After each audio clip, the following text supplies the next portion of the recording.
नमस्कार दोस्तों। दोस्तों 2026 आने वाला है। वैसे तो कहते हैं दोस्तों इसे इंग्लिश नया साल कहते हैं, अंग्रेज़ों का नया साल कहते हैं, लेकिन इसका भी महत्व अपने आप में है। हमारा जो नया साल होता है वो नव संवत्सर जिसे कहते हैं वो चैत्र मास के नवरात्रि से शुरू होता है बसंत के महीने में। लेकिन ये जो महीना होता है, ये जो जनवरी से शुरू होता है, इसकी भी अपने आप में एक अलग महत्व है। पूरा 12 महीने का एक चक्कर काट के हम फिर जनवरी पे आ जाते हैं, तो इसका भी अपना महत्व है। तो चलिए 2026 की बात करते हैं। तो 2026 का अंक जो आ रहा है इस समय जो कलेक्ट करके वो 1 अंक आ रहा है और 1 अंक को जो है अंक ज्योतिष में सूर्य का माना गया है। सूर्य क्या होता है दोस्तों? सूर्य जो है अग्नि है। वो अग्नि जो है हमें हमारे हाथों को सेकती भी है, हमारा खाना भी पकाती है, लकड़ी भी जलती और कभी-कभी जो भीषण आग का रूप धारण करके जलाती भी है। मतलब किसी भी तरह से अच्छा भी करती है वो अग्नि और नुकसान भी करती है। और सूर्य में क्या है? तेज है।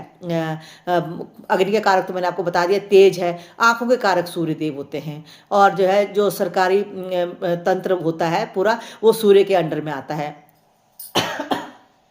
सॉरी दोस्तों। और इसके अलावा दोस्तों एग्रेसिव है, ईगो की भावना बहुत होती है सूर्य में। तो ये सब रिश्तों के लिए ज़्यादा जो है जैसे वैवाहिक जीवन या और प्रगाढ़ रिश्तों के लिए सूर्यदेव इतना अच्छा नहीं माना जाता है। सूर्य जो है आत्मा के कारक हैं।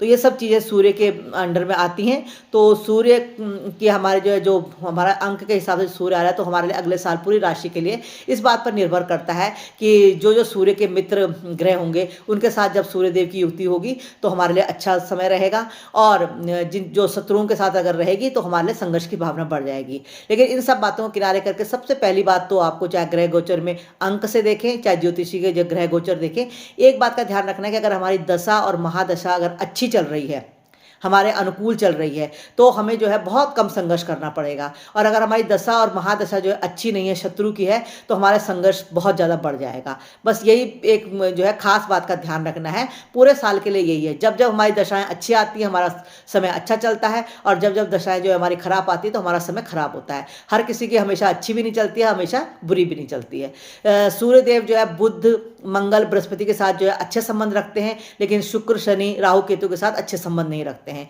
तो जब जब इनके साथ इनकी युति होगी तो हमारे जीवन में संघर्ष बढ़ जाएगा। और बाकी मेन चीज़ तो हमें जो है कुंडली दिखाकर ही देखनी पड़ती है कि कुंडली में ही जो है हमारे सूर्य कैसे बैठा हुआ है और ग्रहों की स्थिति हमारी कैसी है, ये बात का ध्यान रखना है। शनि के साथ उनकी जो है मित्रता अच्छी नहीं होती, शनि के साथ शत्रुता रहती है बहुत ज़्यादा। तो जिनकी ढैया और साढ़े साथी होगी उनको जो है सावधान रहने की ज़रूरत है। वैवाहिक जीवन में सावधान रहने की हर किसी को ज़रूरत है। और दोस्तों सबसे बड़ी बात कि हमें अपने आँखों का ध्यान इस साल बहुत ज़्यादा रखना है, क्योंकि सूर्य देव है, तेज प्रकाश है। और रिश्तों का भी ध्यान रखना है कि ईगो, एग्रेसिव ये भावनाएं आ जाती हैं। तो इनका बातों का हम ध्यान रखेंगे तो हमारे लिए अगला साल बहुत अच्छा रहेगा। नमस्कार।